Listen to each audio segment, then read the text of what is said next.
আল কোরআনে আজ থেকে 1400 বছর আগে এমন কিছু সত্য কথা তুলে ধরা হয়েছে যেটা বর্তমান বিজ্ঞান এখনো প্রমাণ করতে পারে নাই, শুধু কনসেপ্ট হিসেবেই রয়ে গেছে।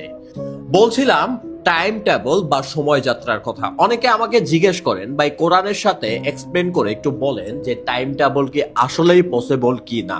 দেখেন আল্লাহ রাসূল সাল্লাল্লাহু আলাইহি সাল্লামের মেরাজের ঘটনা আপনারা অনেকে জানেন অথবা ঠিকভাবে জানেন না।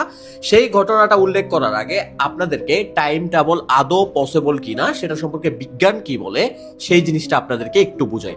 আইনস্টাইনের সেই বিখ্যাত স্পেশাল থিওরি অফ রিলেটিভিটির মতে যে সময় যাত্রা বা টাইম টেবল তখনই পসিবল যখন আপনি আলোর গতিতে বা আলোর গতির কাছাকাছি গতিতে আপনি ট্রাভেল করতে পারেন। ধরেন আপনি একটা লাইট মারলেন, সেই লাইটটা এখান থেকে একটা নির্দিষ্ট দূরত্বে পৌঁছে যায় একটা নির্দিষ্ট সময়ের মধ্যে। দ্যাটস মিন আলো আপনি যদি হিসাব করেন 1 সেকেন্ডে 3 লক্ষ কিলোমিটার ট্রাভেল করে। এখন এই 3 লক্ষ কিলোমিটারটা কত, সেটা হচ্ছে আপনি পৃথিবীর আমি এই জায়গায় বসে আছেন, ধরেন আপনি ঢাকা শহরে বসে আছেন, ঢাকা থেকে যাত্রা শুরু করে আপনার পুরো পৃথিবীকে প্রদক্ষিণ করে আবার ঢাকাতে আসছেন, এরকম করে প্রায় 7.5 বার ঢাকাতে আসছেন, মানে 7.5টা প্রদক্ষিণ করছেন পুরো পৃথিবীটাকে 1 সেকেন্ডের মধ্যে।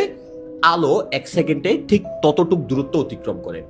এখান থেকে আমাদের সূর্যের দূরত্ব প্রায় হিসাব করলে 15 কিলোমিটার, আর ওই সূর্য থেকে আমাদের পৃথিবীতে আলো আসতে সময় লাগে মানে 8 মিনিট 20 সেকেন্ড সামথিং হয়তো।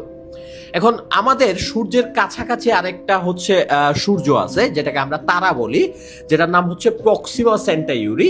এখন এই সূর্যের আলো ওই প্রক্সিমা সেন্টাইউরি পর্যন্ত পৌঁছাইতে সময় লাগে 4.2 লাইট ইয়ার।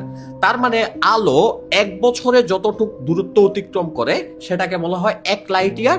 তার মানে 4 বছরে যেটাকে দূরত্ব অতিক্রম করে সেটা হচ্ছে 4 লাইট ইয়ার। টানা 4 বছর যদি আলো যাত্রা করতে থাকে তাহলে যতটুক দূরত্ব যাবে সেটা হচ্ছে 4 লাইট ইয়ার।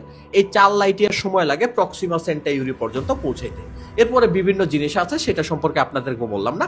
মূলত আমাদের যে মিল্কি ওয়ে বা গ্যালাক্সির কথা হিসাব করি, যেটাকে আমরা আকাশগঙ্গা বলে থাকি অনেকে, এখন এই গ্যালাক্সিতে আপনি যদি তারা বা স্টার মানে আমাদের মতো সূর্য যেটা আছে এরকম সূর্যের সংখ্যা, মানে আমাদের সূর্যটা হয়তো অনেক ছোট, এর থেকে অনেক বড় বড় সূর্য বা স্টার আছে, এর পরিমাণেই প্রায় আপনার 100 বিলিয়ন থেকে 400 বিলিয়নের কাছাকাছি। 100 বিলিয়ন থেকে 400 বিলিয়ন। এখন 1 বিলিয়ন সংখ্যাটা কত সেটারও আপনারা জানেন। আর আমাদের পৃথিবীর মতো গ্রহ যদি হিসাব করেন সেটা প্রায় 100 বিলিয়নেরও বেশি মোটামুটি এই মিল্কি ওয়েতে আছে। এখন এই মিল্কি ওয়ের একটা ভর কেন্দ্র আছে, এই ভর কেন্দ্রটাই মূলত হচ্ছে পুরো মিল্কি ওয়েটারে এক্সপ্লেন করতে সাহায্য করে বা ধৈর্য রাখতেও অনেক সময় সাহায্য করে। এইসব জিনিস হয়তো বুঝাইলে আপনারা বুঝবেন না, সিম্পল ভাষায় আপনাদেরকে বলি। এখন দেখেন আইনস্টাইনের থিওরি অফ রিলেটিভিটির মতে আপনি যদি